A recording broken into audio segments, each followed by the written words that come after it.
Xin chào. Xin chào, Vietnam. Thank you. Thank you so much. Thank you. Please.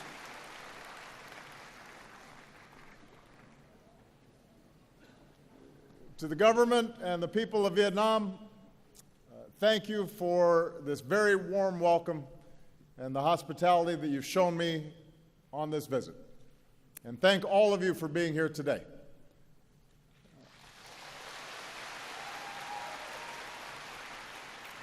We have Vietnamese from across this great country, including so many young people who represent the dynamism and the talent and the hope of Vietnam.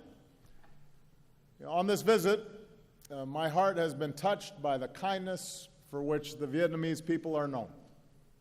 And the many people who've been lining the streets, smiling and waving, I feel the friendship between our peoples.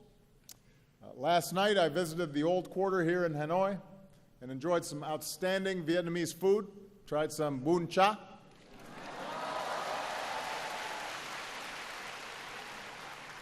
Drank some beer Hanoi. But I have to say, the busy streets of this city, I've never seen so many motorbikes in my life. So I haven't had to try to cross the street so far, but maybe when I come back and visit, you can tell me how.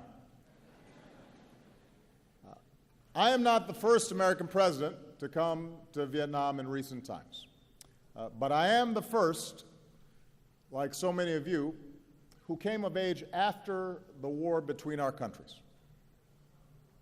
When the last U.S. forces left Vietnam, I was just 13 years old. So my first exposure to Vietnam and the Vietnamese people came when I was growing up in Hawaii, with its proud Vietnamese-American community there. At the same time, many people in this country are much younger than me. Like my two daughters, many of you have lived your whole lives knowing only one thing, and that is peace and normalized relations between Vietnam and the United States. So I come here mindful of the past, mindful of our difficult history, but focused on the future, the prosperity, security, and human dignity that we can advance together. I also come here with a deep respect for Vietnam's ancient heritage. For millennia, farmers have tended these lands, history revealed in the Dong Xuân drums. At this bend in the river, Hanoi has endured for more than 1,000 years. The world came to treasure Vietnamese silks and paintings, and a great temple of literature stands as a testament to your pursuit of knowledge. And yet, over the centuries, your fate was too often dictated by others. Your beloved land was not always your own. But like bamboo, the unbroken spirit of the Vietnamese people was captured by Lý Chong Kiet. The Southern Emperor rules the southern land. Our destiny is writ in heaven's book.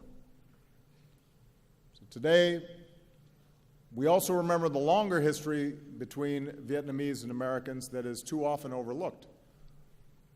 More than 200 years ago, when our founding fathers, Thomas Jefferson, sought rice for his farm, he looked to the rice of Vietnam, which he said had the reputation of being whitest to the eye, best flavored to the taste, and most productive. And soon after, American trade ships arrived in your ports seeking commerce. During the Second World War, Americans came here to support your struggle against occupation. When American pilots were shot down, the Vietnamese people helped rescue them. And on the day that Vietnam declared its independence, crowds took to the streets of this city, and Ho Chi Minh evoked the American Declaration of Independence. He said, all people are created equal. The Creator has endowed them with inviolable rights. Among these rights are the right to life, the right to liberty, and the right to pursuit of happiness. In another time, the profession of these shared ideals and our common story of throwing off colonialism might have brought us closer together sooner. but instead Cold War rivalries and fears of communism pulled us into conflict. Like other conflicts throughout human history, we learned once more a bitter truth, that war, no matter what our intentions may be, brings suffering and tragedy. At your war memorial, not far from here, and with family altars across this country, you remember some 3 million Vietnamese soldiers and civilians on both sides who lost their lives. At our memorial wall in Washington, we can touch the names of 58,315 Americans who gave their lives in the conflict. In both our countries, our veterans and families of the fallen still ache for the friends and loved ones that they lost. Just as we learned in America that even if we disagree about a war, we must always honor those who serve and welcome them home with the respect they deserve, we can join together today, Vietnamese and Americans, and acknowledge the pain and the sacrifices on both sides. More recently, over the past 2 decades, Vietnam has achieved enormous progress, and today the world can see the strides that you have made. With economic reforms and trade agreements, including with the United States, you have entered the global economy, selling your goods around the world. More foreign investment is coming in, and with one of the fastest growing economies in Asia, Vietnam has moved up to become a middle-income nation. We see Vietnam's progress in the skyscrapers and high-rises of Hanoi and Ho Chi Minh City, new shopping malls and urban centers. We see it in the satellites Vietnam puts into space and a new generation that is online, launching startups and running new ventures. We see it in the tens of millions of Vietnamese connected on Facebook and Instagram. And you're not just posting selfies, although I hear you do that a lot. And so far, there have been a number of people who have already asked me for selfies. You're also raising your voices for causes that you care about, like saving the old trees of Hanoi. So all this dynamism has delivered real progress in people's lives. Here in Vietnam, you've dramatically reduced extreme poverty, you've boosted family incomes, and lifted millions into a fast-growing middle class. Hunger, disease, child and maternal mortality are all down. The number of people with clean drinking water and electricity, the number of boys and girls in school, and your literacy rate, these are all up. So this is extraordinary progress. This is what you have been able to achieve in a very short time. And as Vietnam has transformed, so has the relationship between our two nations. We learned a lesson taught by the Venerable Thich Nhat Hanh, who said, "In true dialogue, both sides are willing to change." In this way, the very war that had divided us became a source for healing. It allowed us to account for the missing and finally bring them home. It allowed us to help remove landmines and unexploded bombs, because no child should ever lose a leg just playing outside. Even as we continue to assist Vietnamese with disabilities, including children, we are also continuing to help remove Agent Orange, dioxins, so that Vietnam can reclaim more of your land. We're proud of our work together in Da Nang, and we look forward to supporting your efforts in Bien Hoa. Let's also not forget that the reconciliation between our countries was led by our veterans who once faced each other in battle. Think of Senator John McCain, who was held for years here as a prisoner of war, meeting General Zap, who said our countries should not be enemies but friends. Think of all the veterans, Vietnamese and American, who've helped us heal and build new ties. Few have done more in this regard over the years than a former Navy lieutenant and now Secretary of State for the United States, John Kerry, who is here today, and on behalf of all of us, John, we thank you for your extraordinary efforts.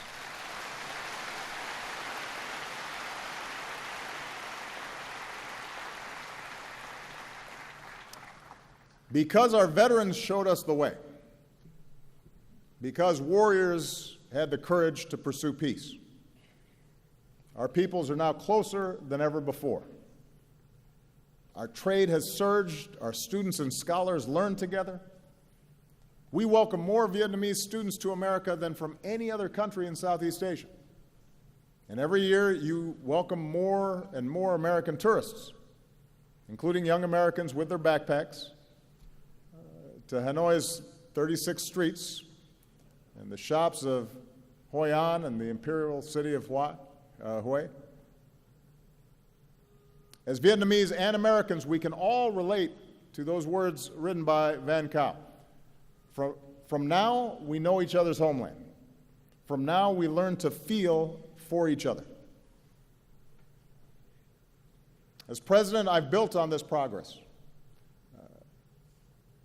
With our new comprehensive partnership, our governments are working more closely together than ever before. And with this visit, we've put our relationship on a firmer footing for decades to come. In a sense, the long story between our two nations that began with Thomas Jefferson more than 2 centuries ago has now come full circle. It's taken many years and required great effort. But now we can say something that was once unimaginable.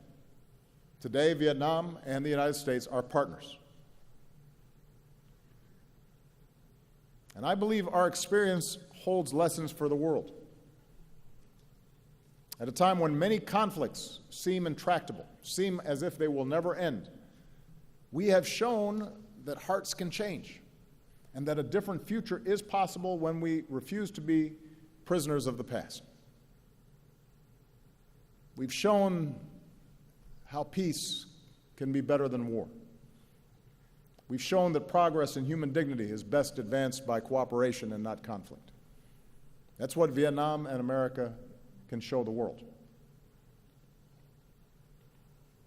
Now, America's new partnership with Vietnam is rooted in some basic truths. Vietnam is an independent, sovereign nation, and no other nation can impose its will on you or decide your destiny.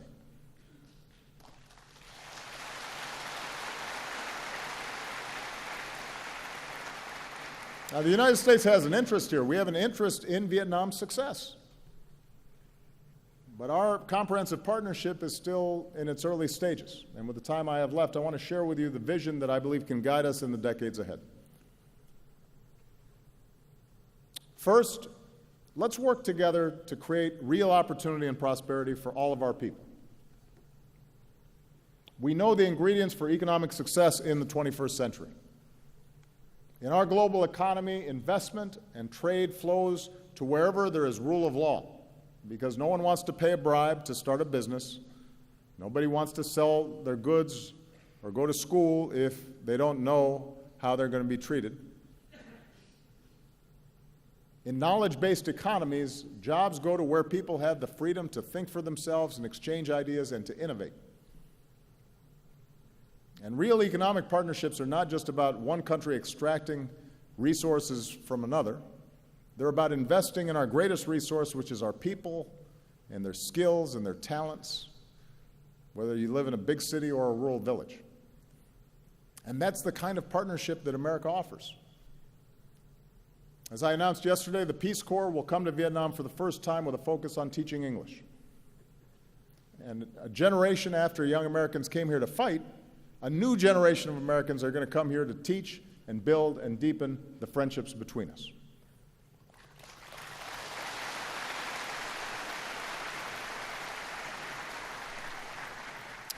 Some of America's leading technology companies and academic institutions are joining Vietnamese universities to strengthen training in science, technology, engineering, mathematics, and medicine. Because even as we keep welcoming more Vietnamese students to America, we also believe that young people deserve a world-class education right here in Vietnam. It's one of the reasons why we're very excited that this fall, the new Fulbright University Vietnam will open in Ho Chi Minh City, this nation's first independent nonprofit university. where there will be full academic freedom and scholarships for those in need.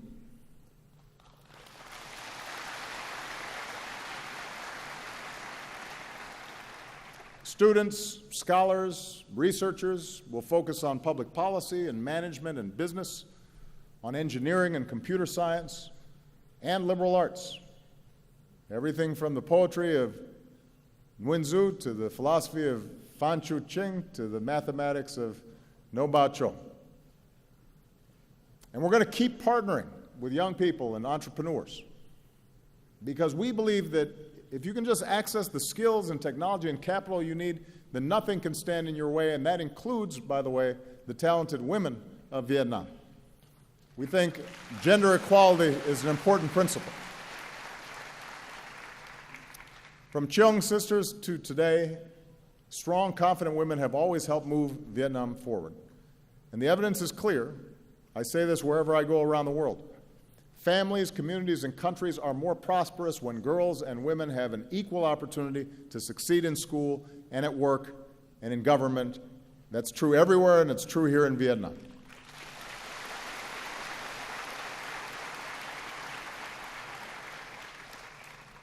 We'll keep working to unleash the full potential of your economy with the Trans-Pacific Partnership. Now, here in Vietnam, TPP will let you sell more of your products to the world, and it will attract new investment. TPP will require reforms to protect workers and rule of law and intellectual property. And the United States is ready to assist Vietnam as it works to fully implement its commitments. I want you to know that as President of the United States, I strongly support TPP because you'll also be able to buy more of our goods, made in America. Moreover, I support TPP because of its important strategic benefits. Vietnam will be less dependent on any one trading partner and enjoy broader ties with more partners, including the United States.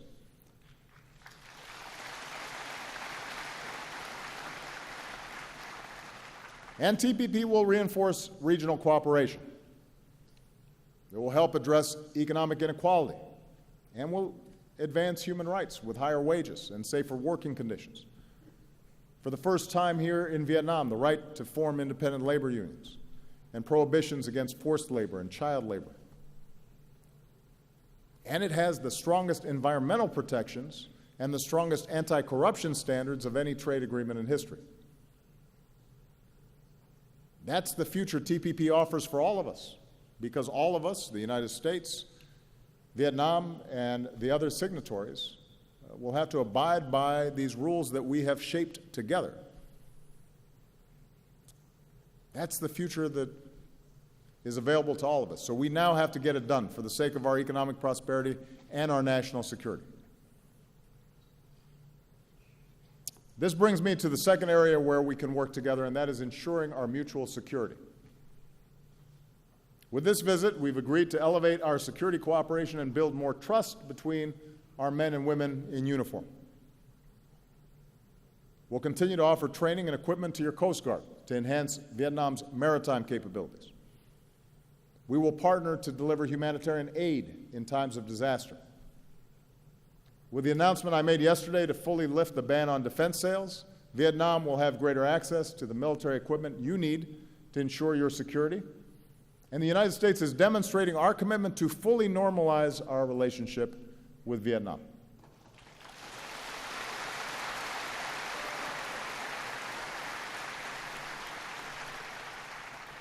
More broadly, the 20th century has taught all of us, including the United States and Vietnam, that the international order upon which our mutual security depends is rooted in certain rules and norms.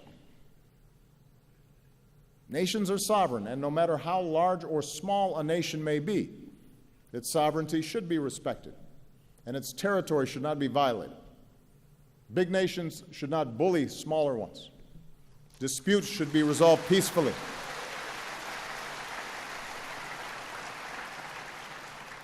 And regional institutions like ASEAN and the East Asia Summit should continue to be strengthened. That's what I believe, that's what the United States believes, and that's the kind of partnership America offers this region. I look forward to advancing this spirit of respect and reconciliation later this year when I become the first U.S. president to visit Laos. In the South China Sea, the United States is not a claimant in current disputes, but we will stand with partners in upholding core principles like freedom of navigation and overflight, and lawful commerce that is not impeded, and the peaceful resolution of disputes through legal means in accordance with international law. And as we go forward, the United States will continue to fly, sail, and operate wherever international law allows, and we will support the right of all countries to do the same.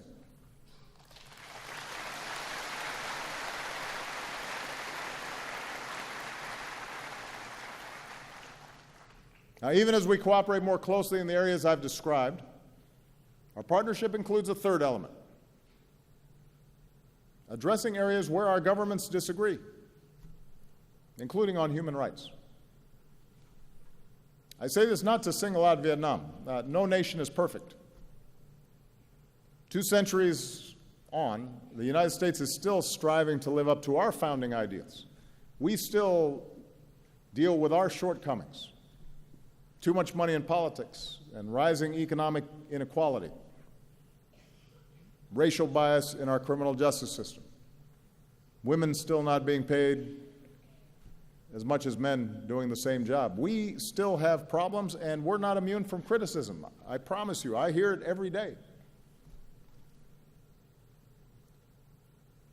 But that's scrutiny, that open debate, confronting our imperfections and allowing everybody to have their say, has helped us grow stronger and more prosperous and more just.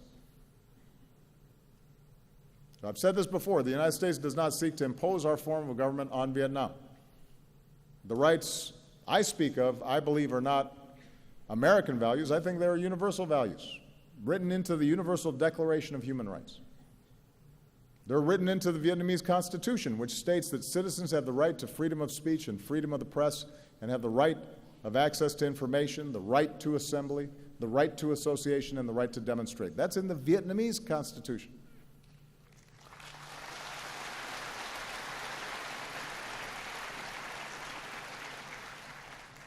So really, this is an issue about all of us, each country, trying to consistently apply these principles, making sure that we, those of us in government, are being true to these ideals. In recent years, Vietnam has made some progress. Vietnam's committed to bringing its laws in line with its new constitution and with international norms. Under recently passed laws, the government will disclose more of its budget, and the public will have the right to access more information. And as I said, Vietnam has committed to economic and labor reforms under the TPP. So these are all positive steps. And ultimately, the future of Vietnam will be decided by the people of Vietnam. Every country will chart its own path, and our two nations have different traditions and different political systems and different cultures. But as a friend of Vietnam, allow me to share my view, why I believe nations are more successful when universal rights are upheld. When there's freedom of expression and freedom of speech, and when people can share ideas and access the internet and social media without restriction, that fuels the innovation economies need to thrive. That's where new ideas happen. That's how a Facebook starts. That's how some of our greatest companies began.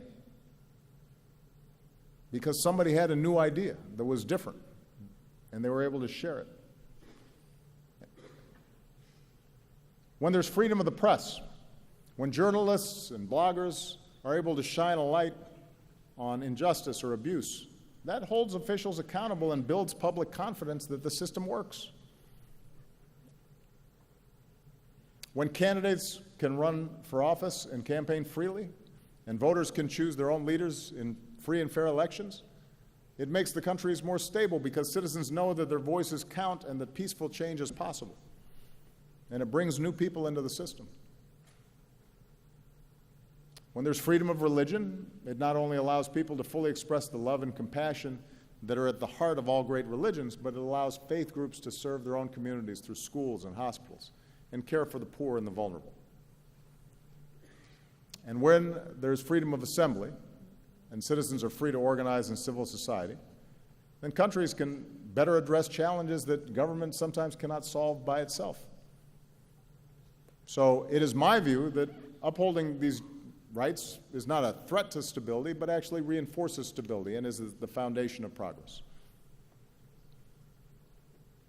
After all, it was a yearning for these very rights that inspired people around the world, including Vietnam, to throw off colonialism. And I believe that upholding these rights is the fullest expression of the independence that so many cherish, including here, in a nation that proclaims itself to be of the people, by the people, and for the people. Vietnam will do it differently than the United States does. And each of us will do it differently from many other countries around the world.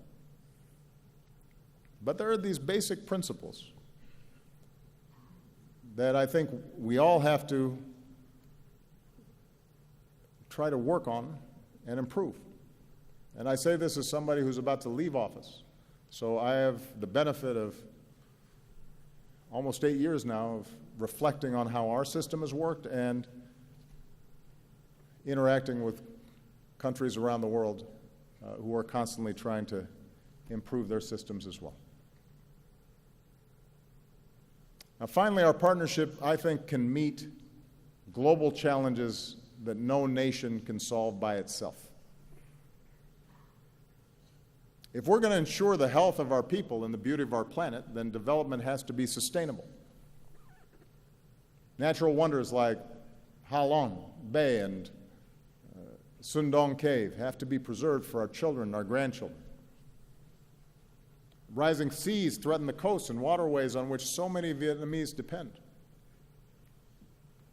And so, as partners in the fight against climate change, we need to fulfill the commitments we made in Paris, and we need to help farmers and villages and people who depend on fishing to adapt and to bring more clean energy to places like the Mekong Delta.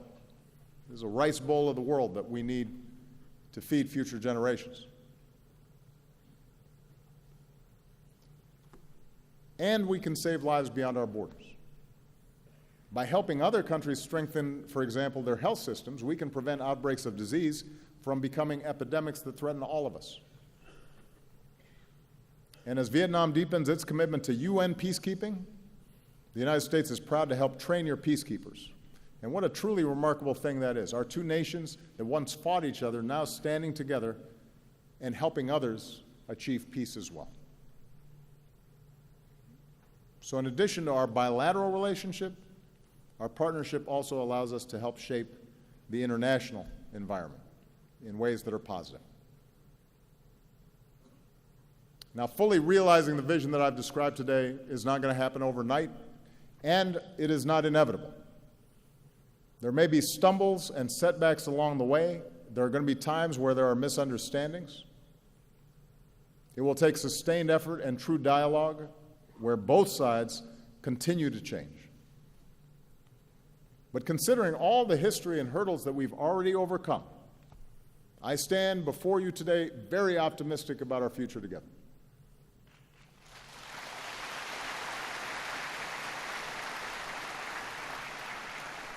And my confidence is rooted, as always, in the friendship and shared aspirations of our peoples. I think of all the Americans and Vietnamese who have crossed a wide ocean, some reuniting with families for the first time in decades, and who, like Jin Kong Sun said in his song, have joined hands in opening their hearts and seeing our common humanity in each other.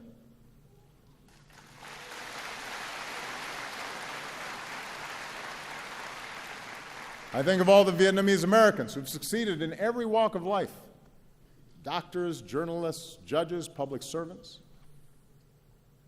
One of them, who was born here, wrote me a letter and said, "By God's grace, I've been able to live the American dream. I'm very proud to be an American, but also very proud to be Vietnamese." And today he's here. Today he's here, back in the country of his birth, because he said his personal passion is improving the life of every Vietnamese person. I think of a new generation of Vietnamese, so many of you, so many of the young people who are here, who are ready to make your mark on the world. And I want to say to all the young people listening, your talent, your drive, your dreams, in those things Vietnam has everything it needs to thrive. And your destiny is in your hands. This is your moment, and as you pursue the future that you want, I want you to know that the United States of America will be right there with you as your partner and as your friend.